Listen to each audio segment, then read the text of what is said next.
Are we rolling? Oh, yeah. Yeah. Gatorade Academy. All right. You played at University of Buffalo, Dan. Oh. Remind me of your name? Becky. Becky. Bryce. Bryce, Great nice to meet you. Nice to meet you. We're working on Danny's PR team. Okay, lovely. Yeah. Thank you so much. Of course. Y'all be safe. Russ, how are you? I'm Becky. Hey, Becky, how are you? I'm with iHeartRadio. Nice to meet you. Oh, I'm just gonna. Hi. I'm just gonna ask you a couple questions, one for each, so we'll make it quick. Okay. Okay. So my first question's for you, Dani. So I came in this morning with the media. I'm the only lady here. Starting to feel real male dominated, but that's right in your field because the XFL very male dominated. So my question is, as a female, what advice do you have for other females that want to get not just in, the XFL, but in any male-dominated genre? You know what? The one thing I've always concentrated on was just being the absolute best. And it's not like, I'm talking about preparation and discipline.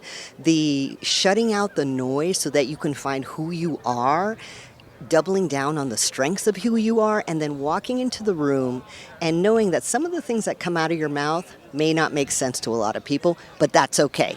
You still keep doing you. And that's worked for me. It absolutely has. And look at you here today, which is amazing. You are amazing. You're definitely an inspiration, especially for females, definitely. My next question is for you, Russ. I'm not sure if you've been asked this question before, but I was wondering if you think that a culture and an environment has anything to do with how a player is shaped. For example, the food that we eat, the weather that we have, access to being able to play outside, family values, all that stuff. Do you think culture makes a difference on a player? Oh, my gosh, that is a great question. Thank you. A great question, and you are 100% correct. It's all about the culture. It's everything that we're building here. That's really from the leadership from Dani and DJ and Jerry Cardinal. The first thing we ever talked about was culture, what we wanted to be. We're a league of opportunity. It's about the journey. But it comes down to everything that we're trying to do and how the athlete is treated from the time they get out of their car to the time they get back in their car when you talk about performance science, athletic training, coaching, mental health, skills and developments outside of the game of football. And that's exactly stops and starts with this lady right here. I mean, it's incredible. Dani has talked about that from day one, and that's what our league is about. Thank you so much. I appreciate it. Like I said, thank you so much. I appreciate it. Thank you, Dani. Of course. Thank you. Thank you. All right.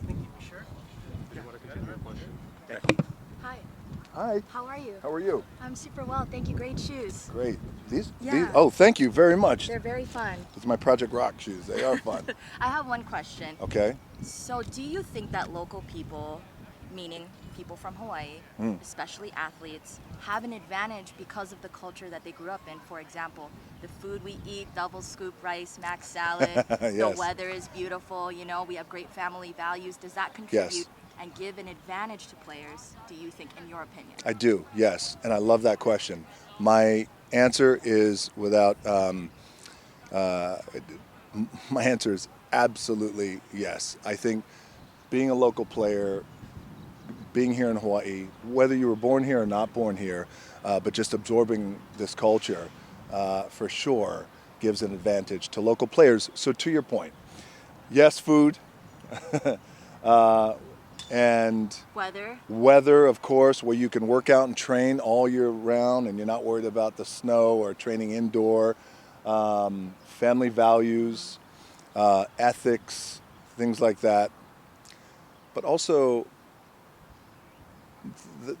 there's two things here that I'm always proud about our culture, is humility and our aloha spirit. Because that, especially the aloha spirit part, because that's the thing, as you guys know, when we bring people here from the mainland or somebody who's never visited Hawaii, that's the thing that really moves them. Absolutely. Is the spirit, the aloha spirit, the mana as we talk about. But also the sense of humility, like those little kids, one was 12, one was 8, they are from here, they're from Kalihi, and they are considered the best in the country at their positions of playing football. So I told them, one day you guys are going to be famous, because the one little one was like, I think I'm famous now. I was like, you are famous now. And I said, let me give this a shot. And I said, what's the most important thing about being famous? And one of the kids said, to keep it under control. I said, I love that answer. And then I said, of course, be humble and hungry. So there's the sense of humility too, just through, it's a humble culture. But what I also love is, as humble as our culture is, grateful as our culture is, there's no culture that works harder. That's true. There's no culture that works harder. Thank you so much. Absolutely. It's a great question. Thank you. Thank you.